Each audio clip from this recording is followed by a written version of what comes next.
atmosphere, as well as a number of other activities related to promoting the spread of information about climate change and stirring to action. Today you'll be hearing a talk from Reliance, who's an author and activist and founder of the evidence-based climate activist group Emergency Reactor. She is an advocate of nuclear energy as a green energy source, and in this talk she will address the current narrative surrounding nuclear energy, why it is so polarizing, and the path forward. After the talk, you'll have the chance to ask some questions, and I'll also ask some questions of my own. And with that, I'll pass the word on to Zion. Thank you.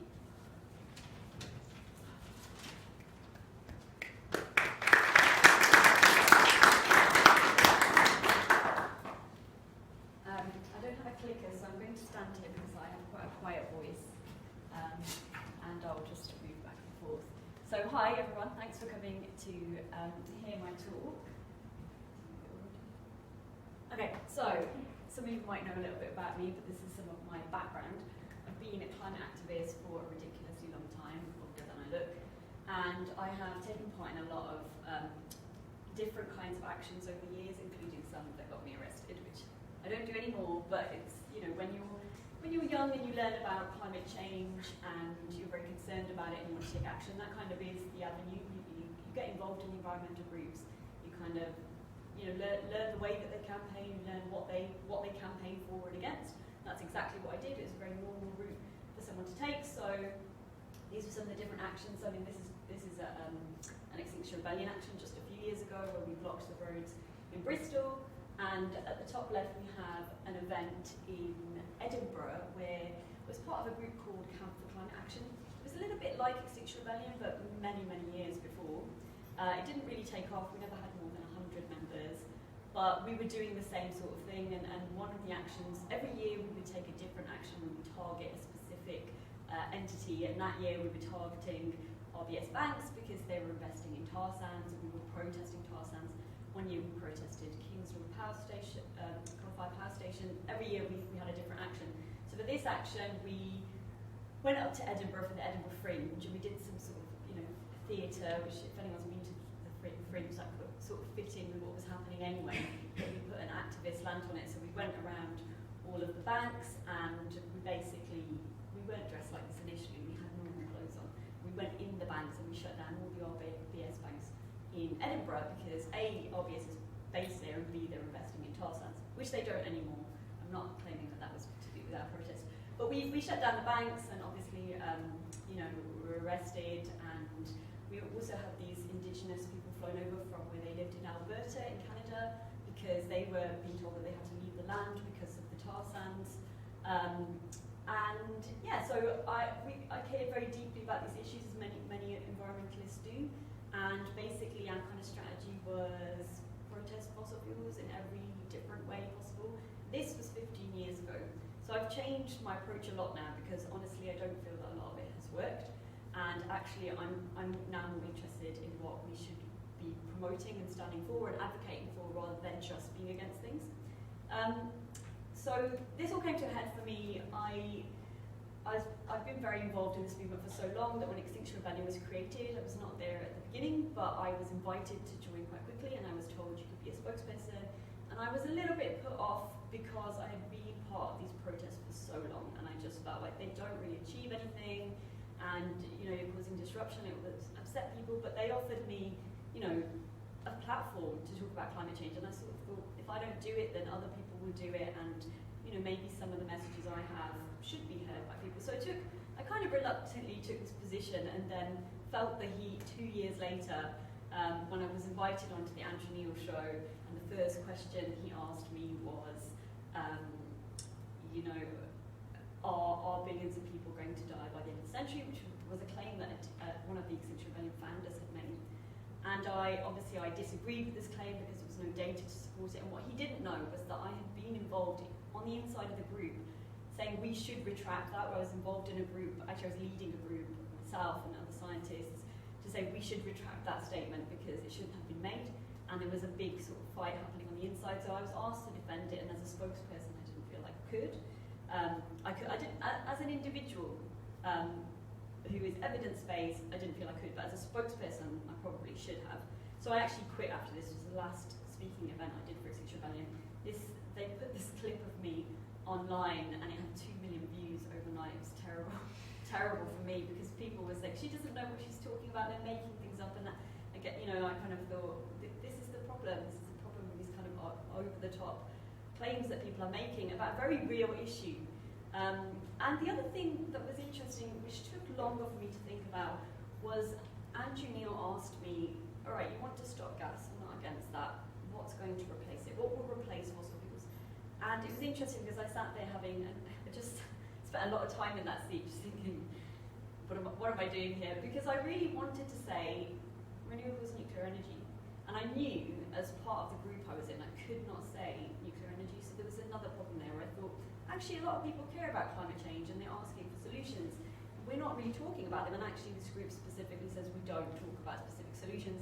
And I actually said to him, sat there in the spotlight, I'm not here to give you solutions, Andrew, which was also another clip that went viral, which was so much fun for me, I can tell you. So I have really done, I feel like I've done everything as an environmentalist. I wrote a book on how to live with a low carbon footprint. I was called Britain's greenest mum. I did the protests, I did the petitions, I organised actions and protests, and I just got kind of fed up. I was just, starting to think, nothing we do works, things aren't changing, we're still burning massive amounts of fossil fuels. And this basically is what led me to rethink about nuclear. So although by the time I was at Extinction Rebellion I changed my mind, I started out completely against, that's me at a protest, really, really poorly made gas mask, I think it was meant to be. And this was an anti-nuclear protest. I don't have a lot of photos from back then, but this was one that I attended. And I was heavily involved in these protests, and when you are part of that movement, you are told nuclear is bad. Like, it's dangerous, it's evil, the industry's evil. And I was young, and I would say the people that were telling me that, they weren't trying to mislead me. It's what they believed that they were told. And it all actually goes back to people that kind of grew up during the Cold War, and they're afraid of nuclear weapons, and they've just mushed it all together. So I didn't question it for a long time, but over time people started questioning me. There's one person specifically, actually, who's an engineer, who started kind of seeing that I was writing anti-nuclear posts on social media and questioning me a little bit. And I remember, it took me a period of maybe 2 years before I changed my mind, because basically everything that I had been told was wrong. I mean, I remember reading a press release from Greenpeace. There's a Greenpeace action there at the top. They do a lot of anti-nuclear actions around the world. And this press release had said that there were lots of deaths that were covered up at Fukushima, at Chernobyl, and this turned out not to be true. But I believed it because it came from an organisation that was part of, a big movement that I was in, and I believed we're the good guys. They're the good guys, so I believed them.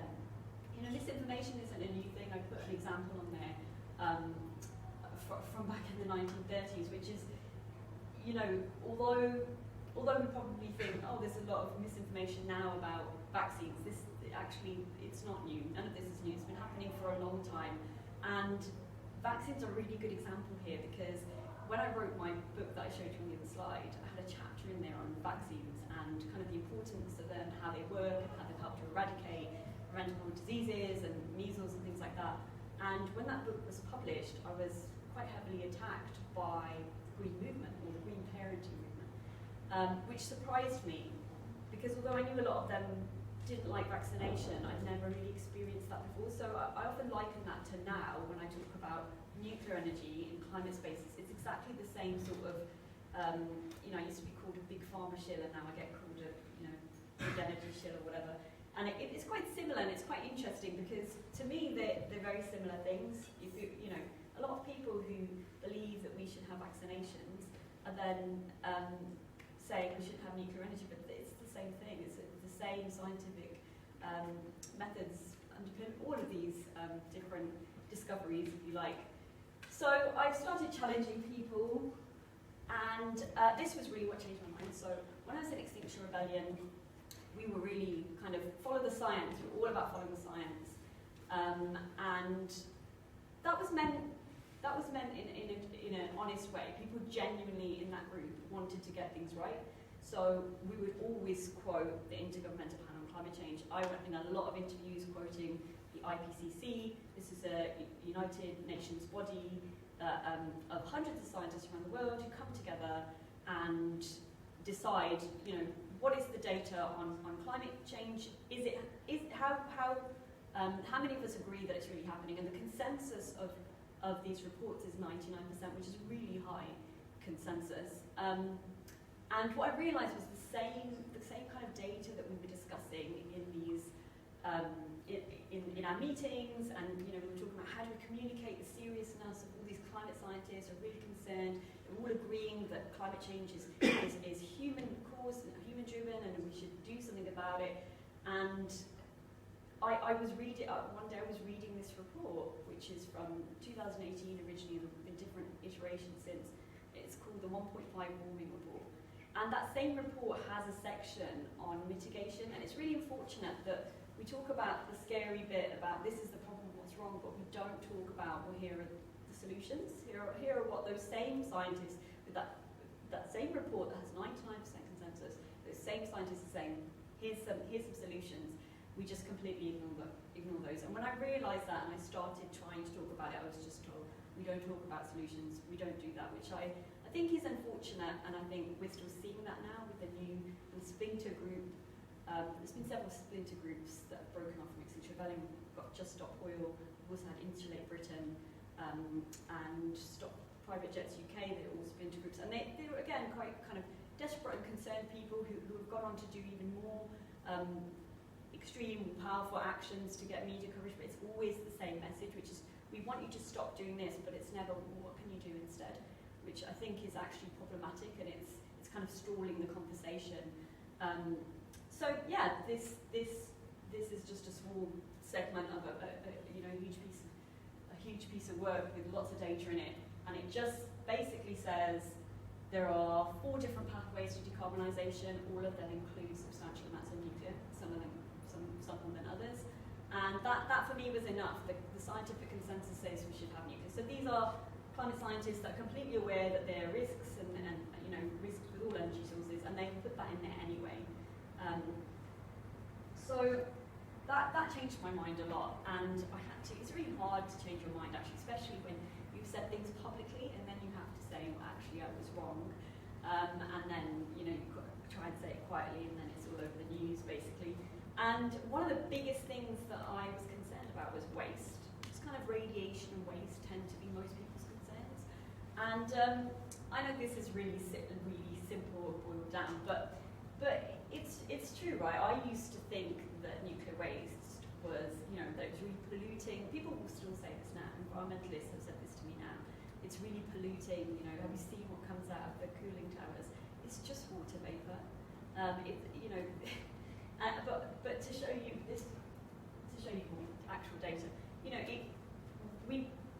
why are we campaigning? Why has an environmental movement since its inception in the 60s been campaigning against something that's as clean and safe as renewables? Now, this normally leads to another conversation, which is, well, why do we need it? So I might say the scientific consensus is that we need it, but also I would say that it's problematic to try to only rely on renewables. Now, you can do it if you have a huge amount of hydropower, if you're very geographically blessed, like Sweden, and you can produce a lot of hydropower, although Sweden has a lot of nuclear too. Then you can kind of get away with it, and that could be your base load, your backup capacity generation, and then you can have wind and solar on top on days when it's windy and sunny. Works in some countries better than others.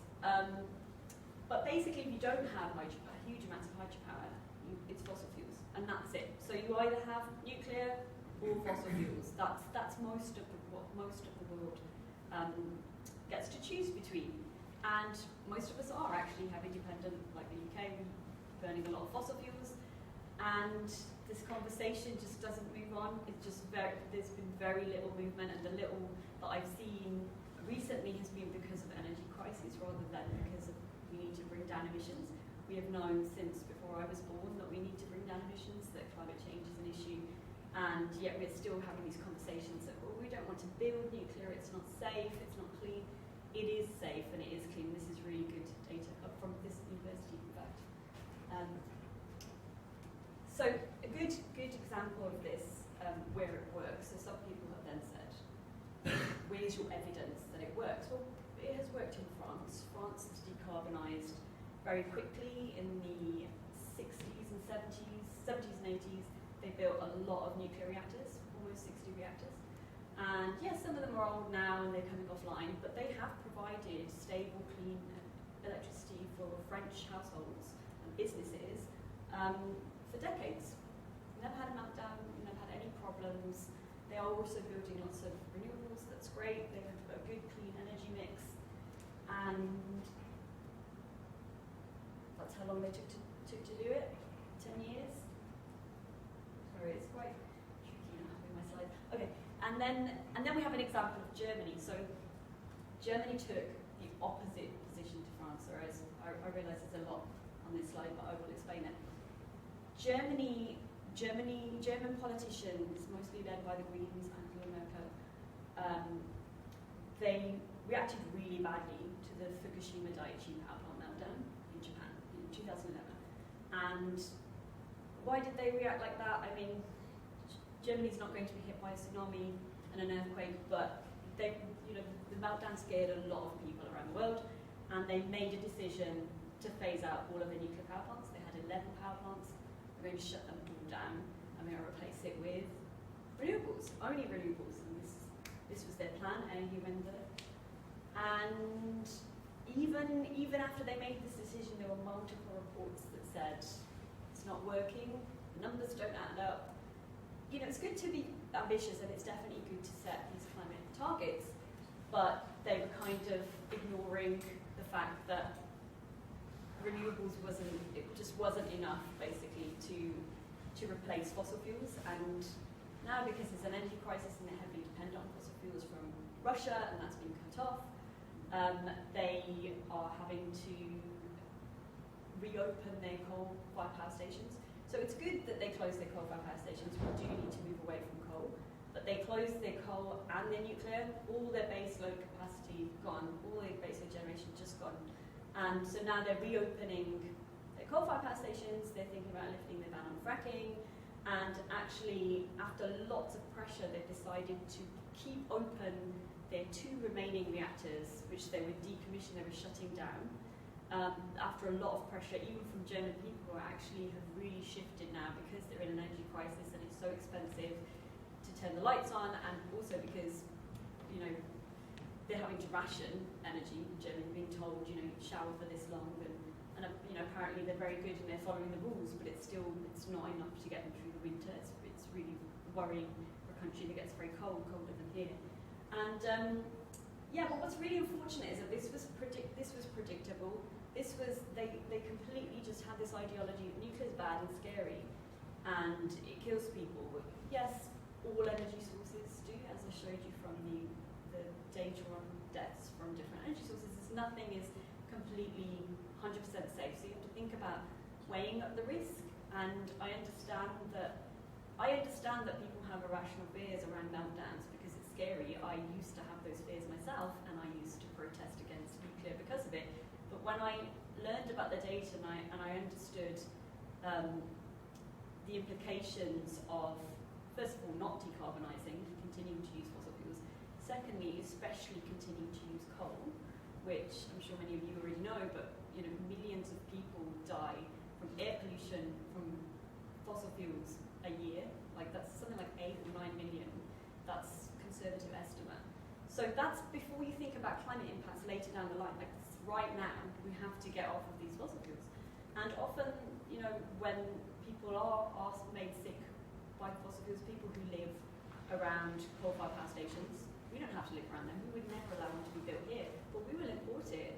We will import it from other countries, and it's often the people with the least voice, the most marginalised communities that live around those areas. I've spoken to people that live near coal-fired power stations in Poland who say they can't open their windows are covered in soot, their children have respiratory issues. I mean, the data is really awful, and people have to live around those areas. We do do need to shut them down, but we can't, what Germany has shown is you can't do it without replacing that baseload, even with their incredible drive to insulate houses, which they have been doing, and put solar farms on people's houses and giving people incentives to do that. They have done lots of things that are really good to kind of tighten their belt and use less energy, but ultimately people still use a lot of energy. That, I don't think that will ever change. I think we'll always find new, novel ways to use more. So I just think it needs to be, or we should conserve wherever we can. We need to just make sure that we're getting it from clean sources. And then there was this study by Dr. James Hansen. Anyone heard of him? He's a professor who's very famous back in the days. He's in his 80s now. He's 82. He was one of the first climate scientists to attest that climate change is really serious and we should act on it. He went to Congress in the US and he spoke very passionately about it and said, this is serious, we should take it seriously. He kind of got the ball rolling, and that was back in the 70s. And actually, because of that, the paper's called him the grandfather of climate change. He was really powerful advocate. He actually later on quit his work in climate science to become an activist, and he has shut down coal-fired power stations. He's very active now because he's so desperate to help the world be led towards solutions. And another thing he does is he advocates heavily for nuclear energy, and he was one of the people that kind of inspired me to start doing it, because I realised that it's so impactful. But also he produced a study where he calculated the numbers of deaths from, so he looked at a couple of things. One was how many lives were lost because Fukushima caused Germany and Japan to shut down their reactors. So as I mentioned, air pollution then kills people. So this is not an exaggeration, this is really good data. He looked at actually how many lives, this is over 1,000 lives a month. Completely unnecessary deaths because we don't like one source of energy, we prefer other sources. So this is something that I tell people a lot, nuclear saves lives. It's quite a strong statement, and it gets a good conversation going, but I feel like I'm kind of atoning for the past where I was misleading people and telling them the opposite. What actually works, kind of covered this a little bit already, but here's some data to back it up. So these are the places that have managed to decarbonise. Like I said, France did this in the 80s. We have the technology, we could do it right now. Yes, it might take 10 years. Is there a better plan? Are we doing anything better other than, at the moment, talking about fracking again in the UK? Which we decided not to do because we recognise that there's a serious issue here, which is climate change and air pollution. Many countries have managed to do it, as I say. Some of them are lucky to have a lot of hydropower. We have a little bit in the UK, not a huge amount. But it's pretty clear. This is pretty good data. I think it speaks volumes. I understand that people have fears because of a couple of meltdowns, and I understand people often say to me, well, the waste. And I say, well, nuclear waste is. This is like this. Yeah. There was a picture of actual waste next to after the jerky one about the clean air. It's just stored in these big kind of concrete canisters. I've been to see waste and hugged it, sort of thing I do. And kind of like, I've hugged lots of trees and I'm going to hug the waste, because actually it's so minimal and there's so little, and it's stored so safely. It's so I'd say it's so overly well managed, it's unbelievably managed, and it is the best managed waste of all the energy sources. So you think solar panels, not get solar panels, we should have solar and we should have wind. They're not recycled, they should be recycled. They're left in landfill sites where they leach chemicals, cadmium and things into landfill sites, because there's no way at the moment to recycle them in a cost-effective way, which we should be doing. Everything is problematic, everything has some problems. Nuclear waste is super well managed, it's super safe. They test these canisters by flying planes into them, and the canisters don't even crack. Not very environmentally friendly, obviously, to do that. And yeah, they're not super radioactive, and actually there is a slide missing, but there's if you look up this facility in the Netherlands, it's called Covra, and at Covra they store nuclear waste in a public building, which is a museum and an art gallery.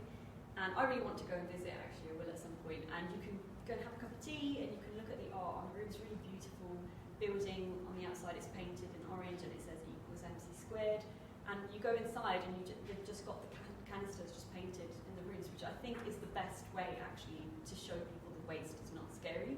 I think it's unfortunate that other places don't do that and they kind of hide it away and you have to get permission to go and see it. I had to get permission and fill out paperwork just to go and see it. I think actually that's the industry is here has, you know, had to deal with so many environmentalists spreading scare stories about waste that they're now super, you know, regulated, keep it, you know, it's super safe. But actually, I just think people should be able to go and see it.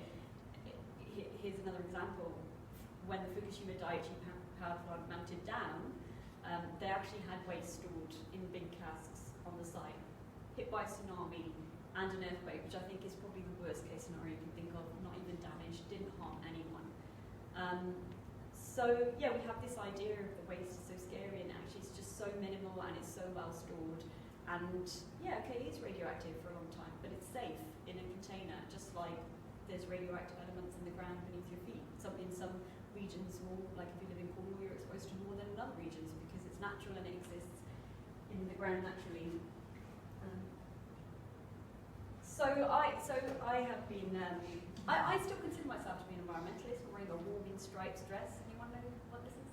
It's a data visualization graphic created by Ed Hawkins of Reading University. He's a climate scientist, and he basically took over a century's worth of data, and each stripe represents a year. And the blue stripes are the average. So every year is the average temperature, and the blue of the stripes are the colder it was, and the warmer it gets, the redder it gets. And this is the last few decades, and that's over a century's worth of data. I think it's a really powerful way of communicating to people. This is a serious issue. We're not making this up, which some people still will argue about. So we've talked about that we need to talk about solutions, and we need to lead people towards evidence, and we shouldn't be irrationally afraid. You know, for example, of waste. People often say to me, I'm still afraid, you've told me all of this, I'm still afraid of the waste, and I kind of say, well, let's shift your perspective a little bit. Fossil fuel waste is being stored in the atmosphere as we speak. It's not safe. Is that safe? There's a very interesting narrative about waste and radiation, which has come from the groups that I've been active in. Like, I know where that narrative's come from. Sometimes these groups do amazing things, you know. Extinction Rebellion came up with the term net zero. You see that used everywhere now, and I don't think most people realise that came from a little messaging team that I was part of, where we sat down and we had lots of different ideas, and we said, let's put new net zero out there, and now it's used around the world. But unfortunately, we also misled people with a lot of scary stuff about nuclear, and if anyone's seen The Simpsons, I'm sure you have, I grew up watching The Simpsons, that doesn't help. That fuels your fear. I used to think nuclear waste was that gooey, you know, in The Simpsons, that gooey green, like acidic. And my idea of a nuclear worker, Homer Simpson, I tell you what, if you ever meet a nuclear engineer, they're the complete opposite. They are very serious people. Like, don't make jokes about inappropriate things when you're visiting these sites, because they fight, you know, sort of thing I do, but they're very sticklers for detail. They are not making mistakes. They are not Homer Simpson bumbling around. Mistakes have been made. You know, Chernobyl, mistake was made at Chernobyl. There's a really good documentary on that, actually, by HBO, if no one's seen it. Again, very scary, and I'm not denying that. I'm not denying that A, mistakes were made, B, they chose to have a reactor called an RBMK reactor. These are not built anywhere anymore because it's kind of acknowledged that they are not the best reactors. There's a fault in them where they can explode. Other reactors cannot explode in that same way. It's just that model. And they chose to build it anyway. B, they then didn't look after it properly. And C, they then didn't evacuate the area when the meltdown did happen, so people could have just escaped and been treated, and they would have been fine. And they not only stayed in the area, but people were told to come into the area to come and help fix the issues at the power plant when the reactor had exploded, and the Soviet Union hid that information. They didn't want the world to know that it exploded, so they exposed a lot of people to radiation, and there were unfortunately a few thousand deaths. But still, even then, in that really awful circumstance, you kind of have to look at that in the context of millions of deaths from air pollution alone, and that's before we think about the impacts of climate change, which we're already seeing play out around the world. So I'm still an activist. I still do this kind of communication through activism because it's very powerful, and also because a lot of environmentalists, when they've talked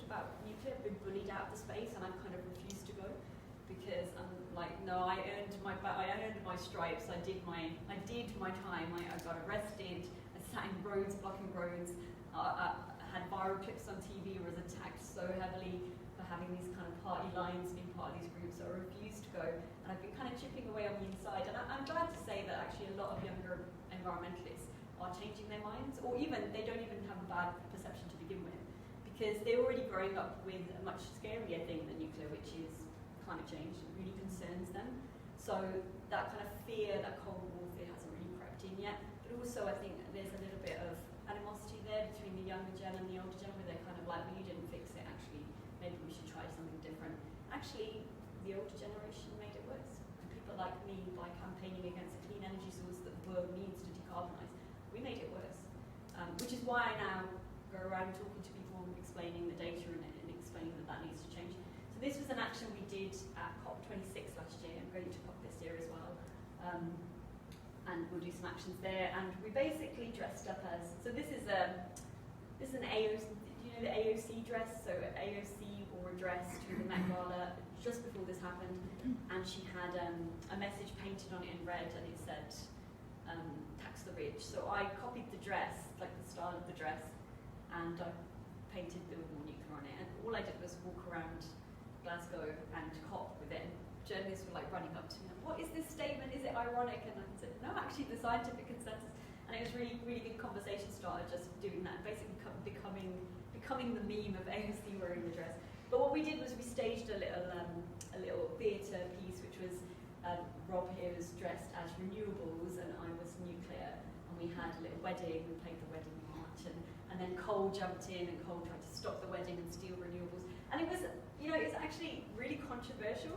And we had activists turn up, like 4 of them, and they started shouting at us and saying, "Who's paying you?" And they were trying to block us from doing it because we had a big crowd watching us. And the reason it's controversial is because people don't want to think renewables and nuclear go together. And you get this on both sides. People fight. And I just keep saying, every time you fight about this, you're letting fossil fuels win. We are not going to get rid of fossil fuels unless you guys work together. The people who just want renewables have to accept nuclear needs to be part of the mix, and vice versa for the people who want nuclear. So this is one of the fun actions we did.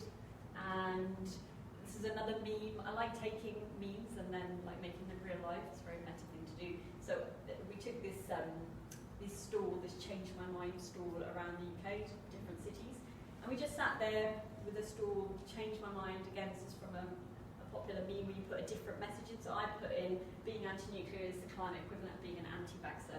Very interesting because people don't want to be called anti-vaxxers. People don't like it, so they kind of come over and they're like, is it? Can you tell me why? But actually, 99% of people are very receptive. And I'd say, what do you think of nuclear? And they'd say, I think it's bad. Why? I'm not sure. And it was a really good conversation. And then they'd even say, isn't the industry bad? And they'd say, why? What did they do? No answer. I can tell you what the fossil fuel industry did. Right? They put billions into climate denial. Their own scientists knew way back, decades ago, they knew that their products were fueling climate change. They hid the data. Fossil fuel companies have done a lot, but in the nuclear industry, not saying that it's perfect, I'm not saying that no mistakes have been made, but it was interesting that people had that perception.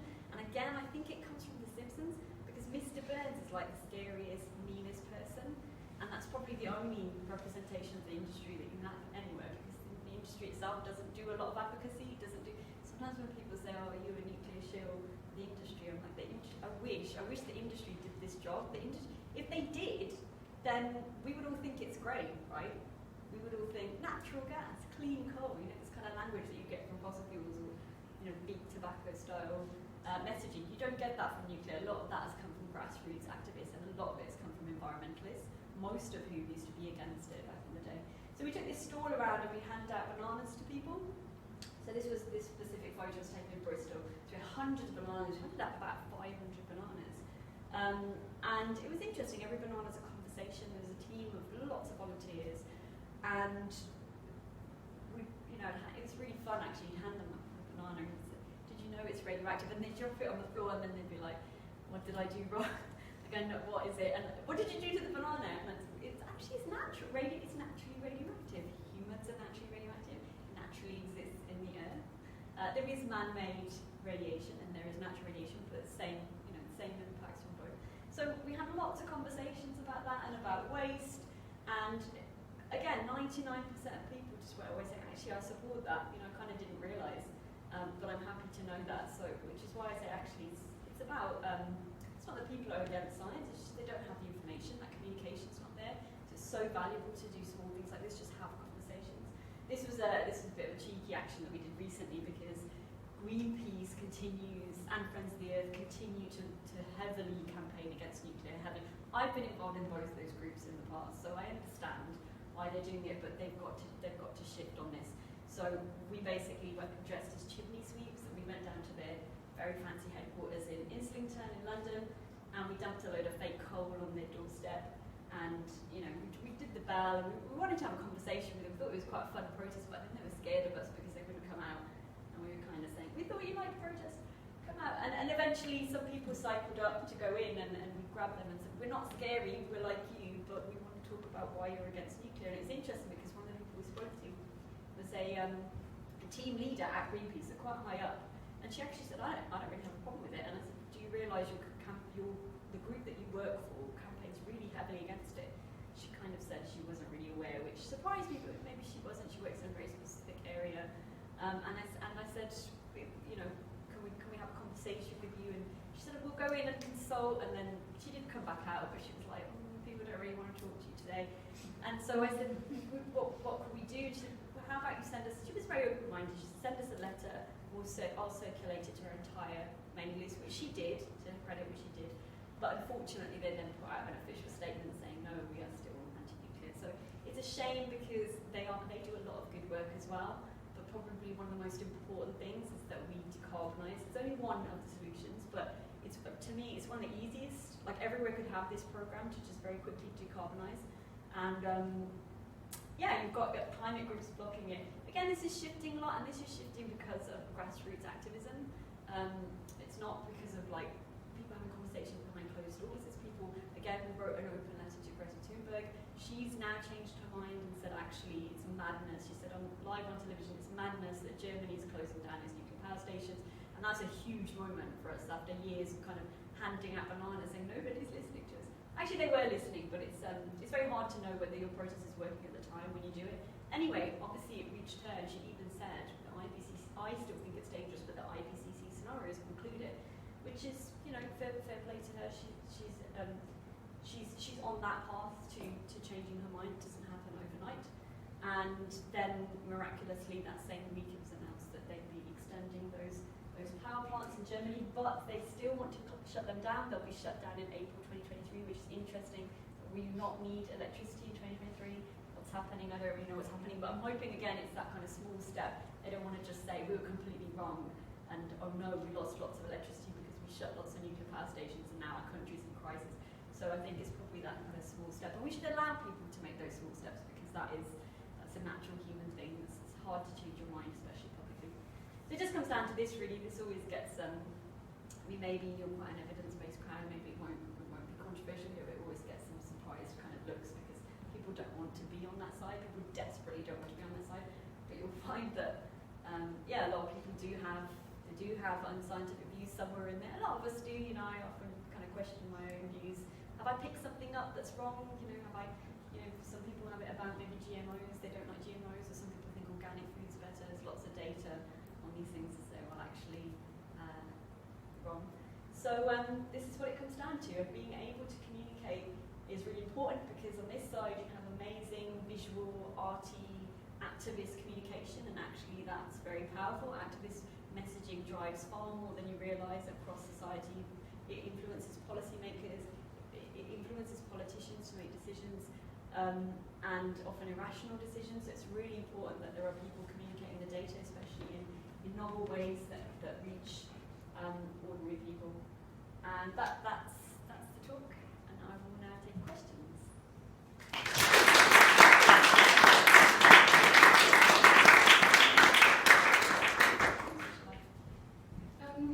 Thank you so much. I think we'll let the audience ask questions first, so I don't ask questions that somebody else wants to ask. Yes.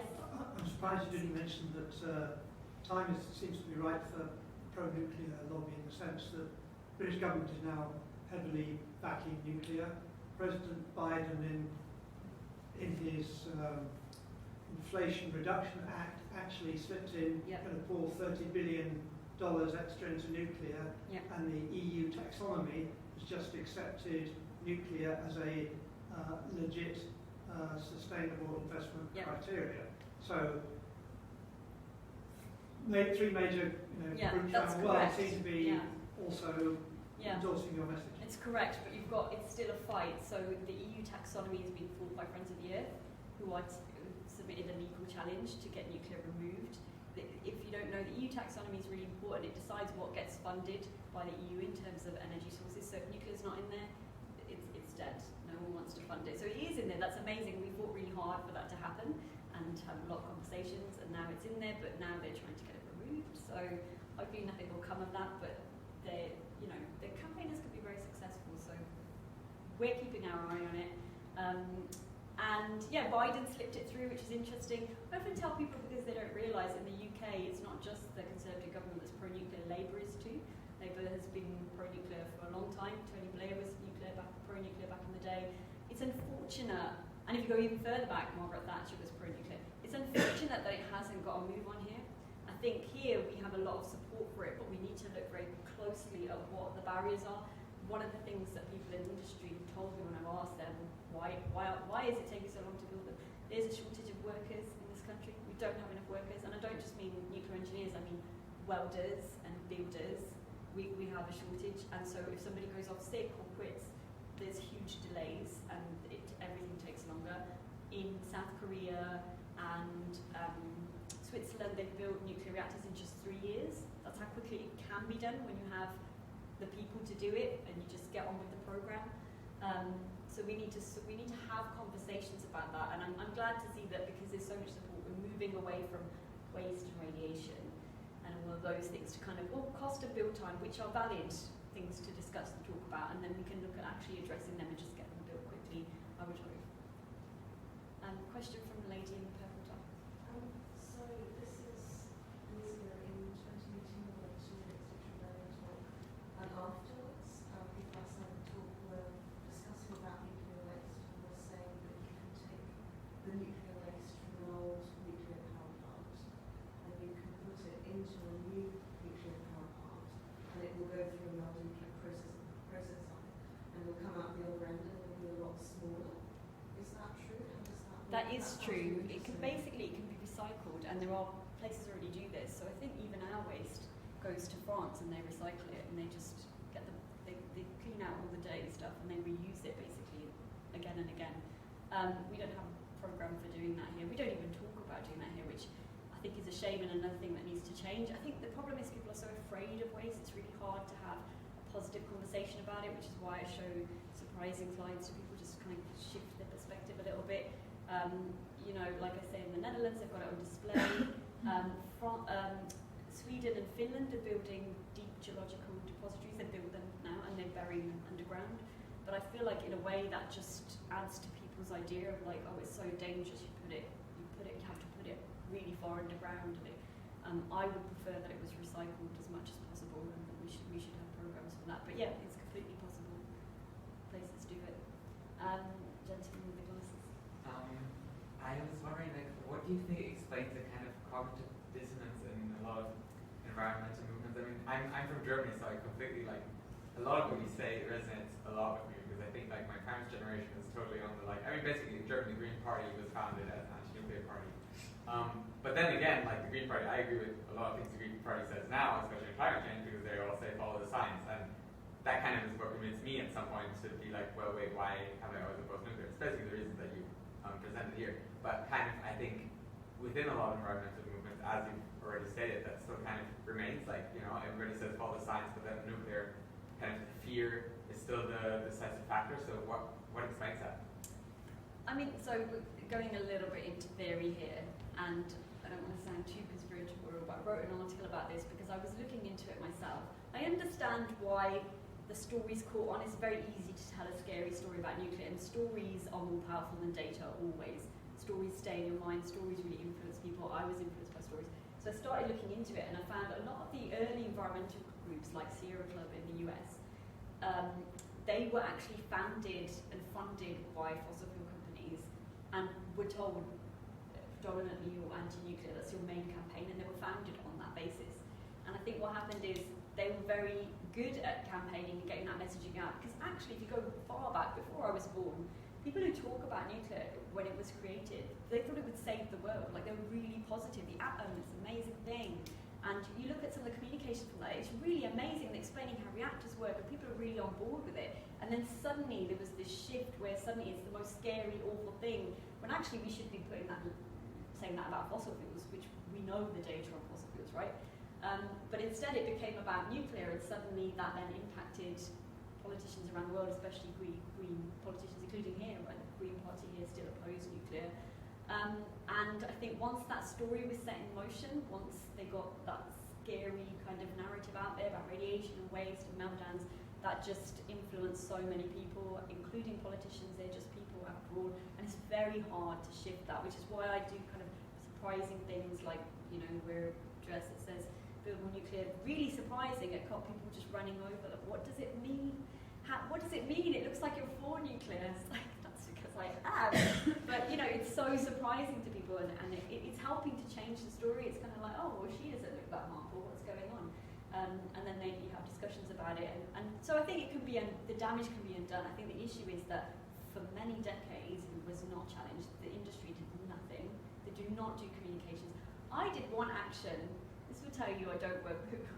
Look, industry is good at building reactors, okay? But don't tell engineers to be communicators. It just doesn't tend, like, often the best scientists are just not good communicators.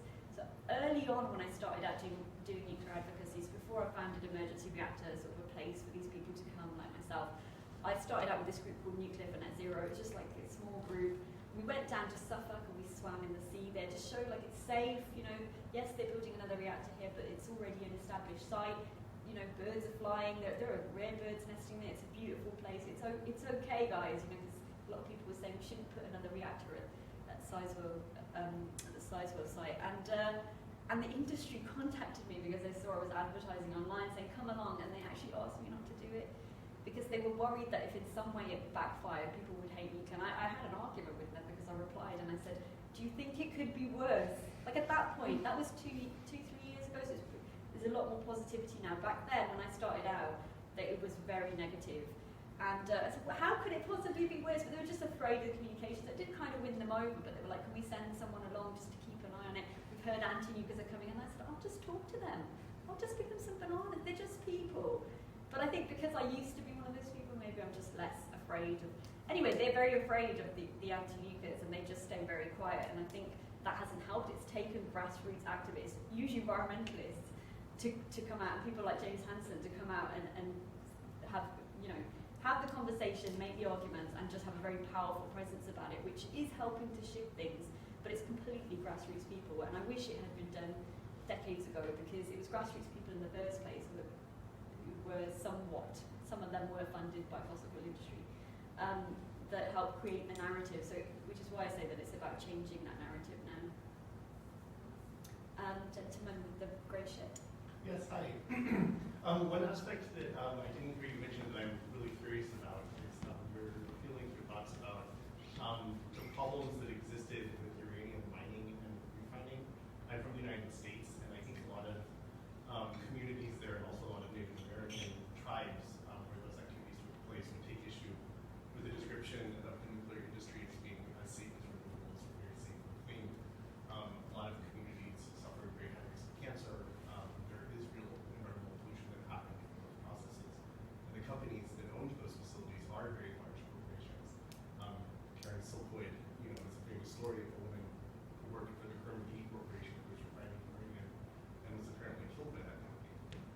So I agree with a lot of what you said, as someone who cares about climate change, but I wanted to know if you could talk about sort of maybe the future of nuclear energy, and is there a way to break out of the sort of the pernicious history of corporate control of uranium production?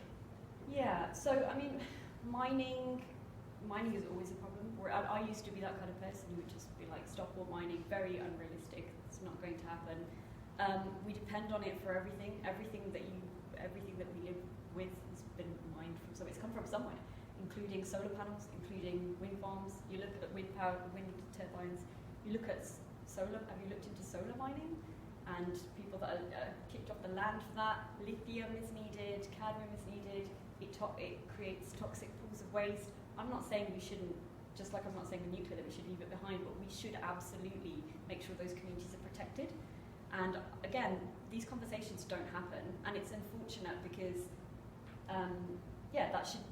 I did a talk recently where the title of the talk was, what does a just transition look like? And there were 3 panelists, and there was an Indigenous elder on that panel. And he said, for him, there was an issue of people building wind and solar on land where there were song lines, and it was completely destroying his community's culture in Australia because the song lines are so integral to their culture. He talked about it a lot. I'd never actually heard about this before. And he said they just come in and they build it because they think the land is free for all. And it was interesting because I'd never heard that before. But I basically said it's almost like you can't really have a just transition. A just transition is not really possible. There will be some negative consequences. What we should try to do is reduce them absolutely, 100% protect native people's land and their right to the land, no matter what you're building there, no matter what kind of energy source it is. Mining should be heavily regulated. I know in Australia it is, they're the 3rd largest exporter of uranium in the world, and they've got really tight regulations. They also mine a lot of coal, and they've got really tight regulations. Other countries, not so great.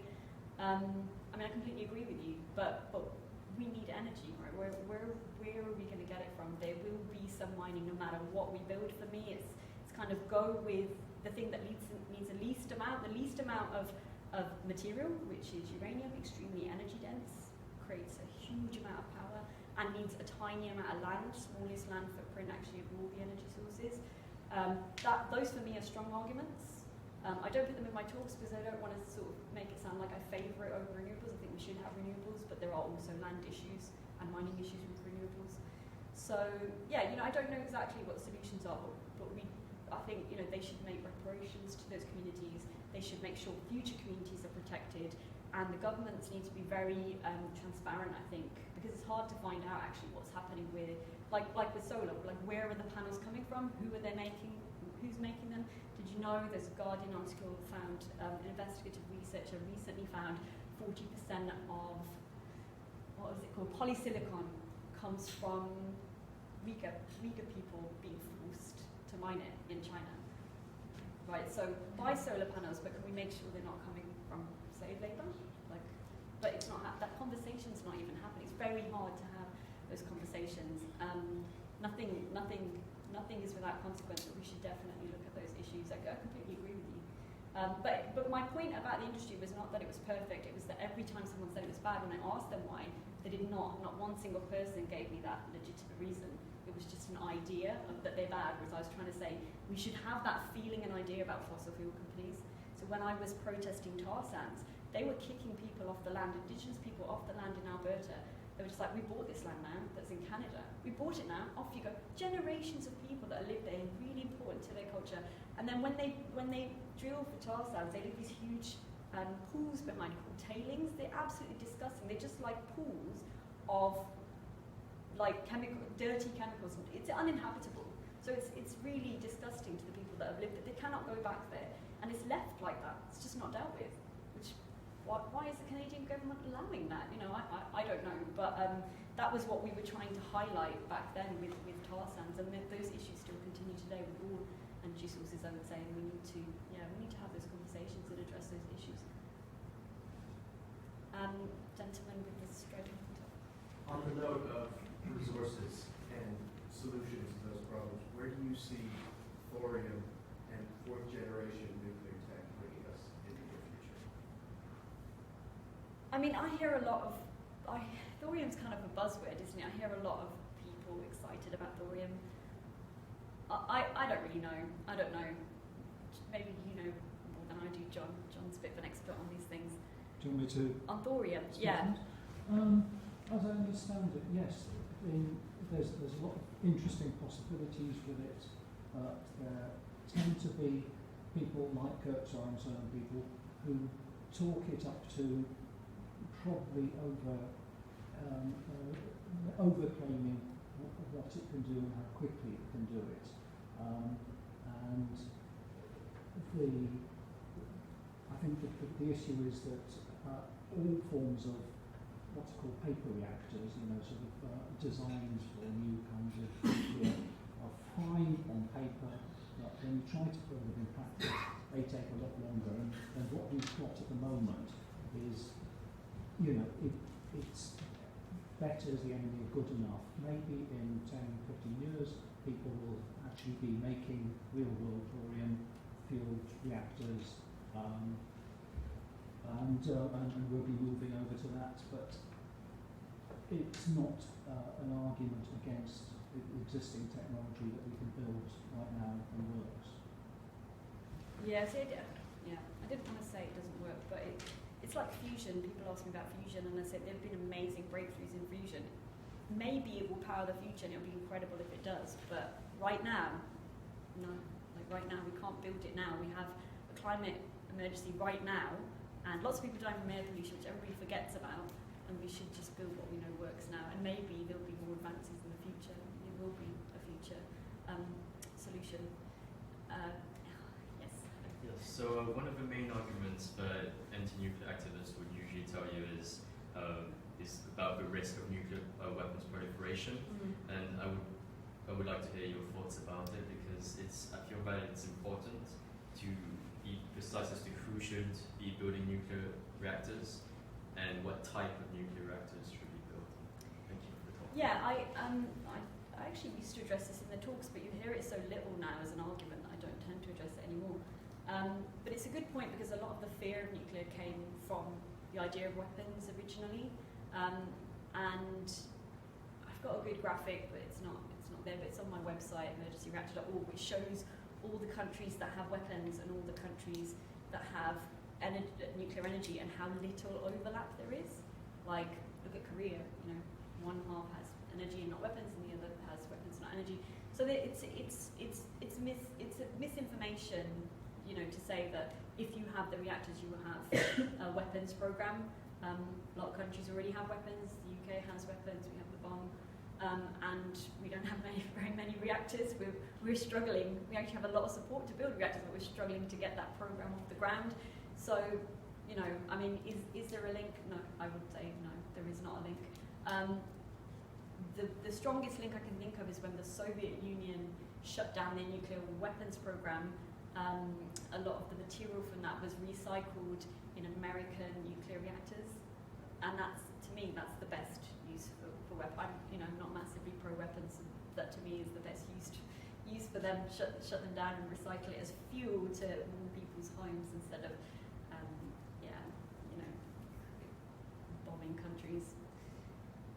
But I would urge you to look at the list of the countries that have one and not the other, because there is so little overlap. It's almost like when they invest in one, they don't invest in the other, because so much money goes into that program. Gentleman in the black top. Thanks for a great talk, and you made a very compelling case for the importance of activists and messaging to the broader public and understanding the role that we can have in the mix. I spent a lot of my life talking to cold-blooded investors, energy brokers and others.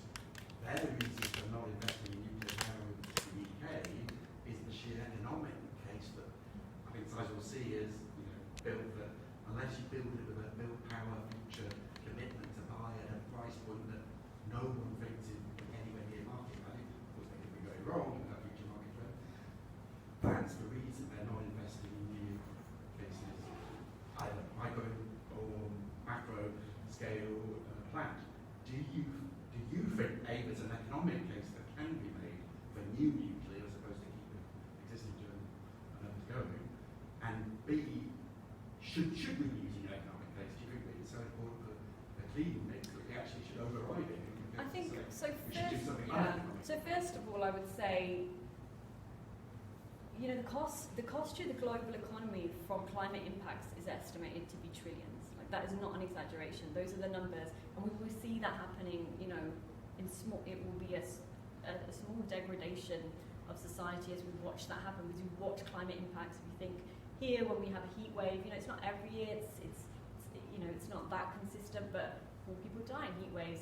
Now we're going to have planned blackouts. What happens when you have a blackout that isn't planned? What's going to happen in Germany when they have blackouts? People die. So there's, you know, I feel like there is a strong case to just put the money in. But I do take a point that it's expensive, and we do need to deal with that. What I would say with that is that it's good to look at case studies of different countries, because, you know, you could make the same argument for renewables, because Germany spent billions on renewables, and what they got to show for it, their emissions are now going up, and they're going to miss their own climate targets because they shut down their nuclear.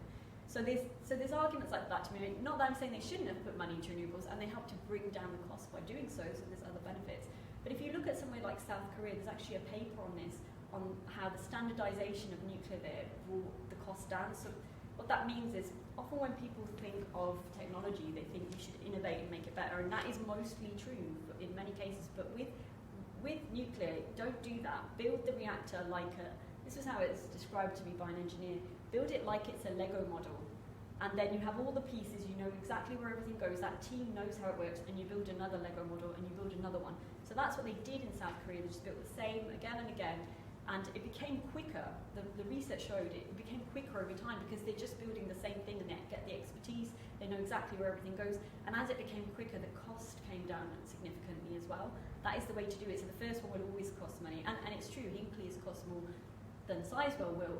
That should be how it works, but it is very expensive here, and we should work out ways to do it, you know, in a more cost-effective way. Again, in France, they have a much more cost-effective way of doing it, and they're now building more reactors. They've got all the workers. They basically, the government owns the industry. Very easy for them to do it. So I think it's harder when it's like here, where you don't really have a program and you're starting from scratch. And honestly, paying workers is important. These are one of the reasons Labour is pro-nuclear, is because they unionise jobs, right? Nuclear workers work in unionised jobs, so the union support it, so Labour supports it. But that means they're well paid, like they have good benefits, so it's not a cheap I think if I'm hearing industry. you well, it's still very hard to make a capitalist return on a brand new nuclear plant at a predictable power in the future. And almost, unfortunately, renewable energy costs, price points are falling, so that's undercutting a capitalist argument for building new power. Well, so really we should be making a non-capitalist argument as a state investment rather than, is that the... I mean, yeah, I guess so, but there's something else to say about renewables, which is that if you build them at the scale they needed, so when you talk, I mean, what are we talking about when we say they're cheap? A solar panel is cheap compared to an entire nuclear power station, right? Power station... I wasn't talking about capital expenditure, I was talking about the price you pay for every unit in the future. But that's what I was getting to, that actually if you want a lot of renewables on the grid, you have to create the grid, and that doesn't exist either. So that's why it ends up costing quite a lot of money. No, it is not going to be cheap to decarbonise. Coal's cheap, that's why we love it. We love fossil fuels, they're cheap. But do we want cheap, or do we want a stable climate and a stable planet? I think that's what it comes down to. But there are definitely things that can be done to make it more cost effective, and it is worth looking into that South Korean model and actually looking at the numbers. I don't look closely at the numbers in the massive millions, and maybe have a look at it and see whether, wow, we could be funding that model here. You know, maybe we should be, but I don't know why we're not really. Lady in the purple top. Last question, maybe? Yeah, last question. Okay. Is it possible to make a nuclear power plant do something to it to make it so that it's safe or protected against being bombed in a war situation? If I remember correctly, there was something I saw online about, was there a risk Putin was going to bomb power places in Ukraine? Is there a way to protect a power plant against that? And also, is there a way to protect a power plant against flooding, which could have bad consequences?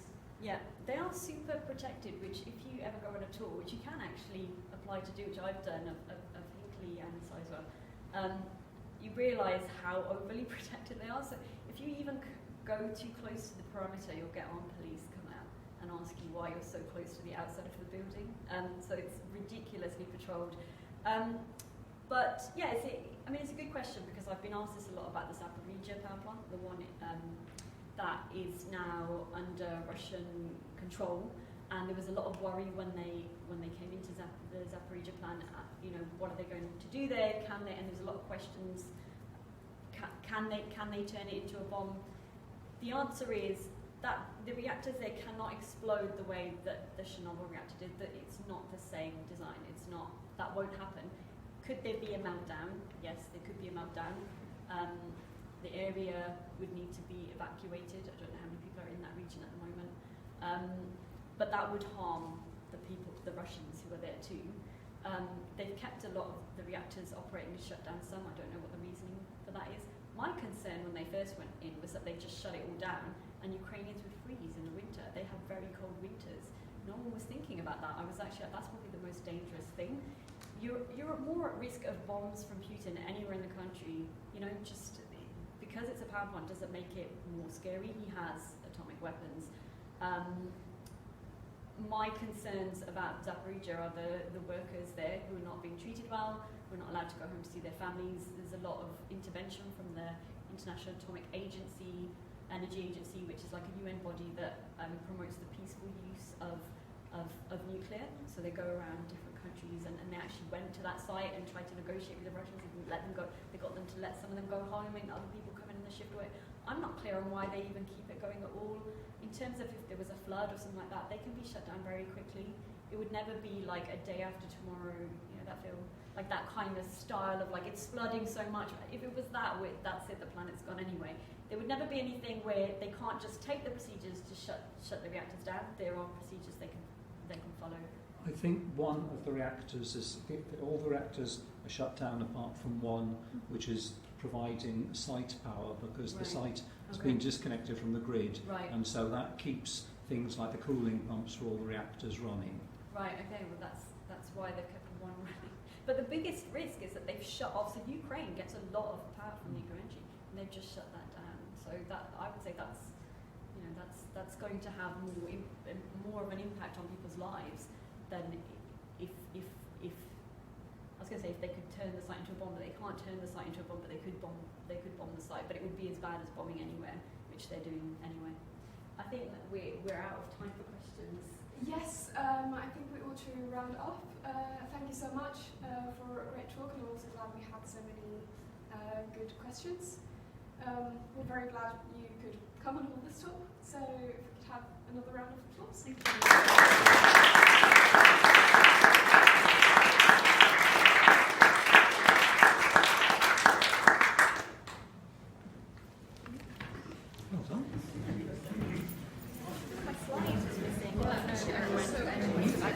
One of my slides.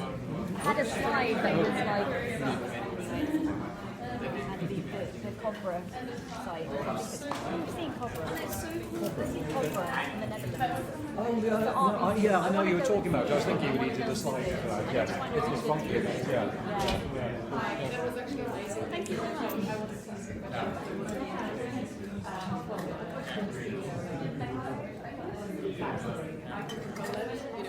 Biggest pollution. Sorry? You too. Yeah.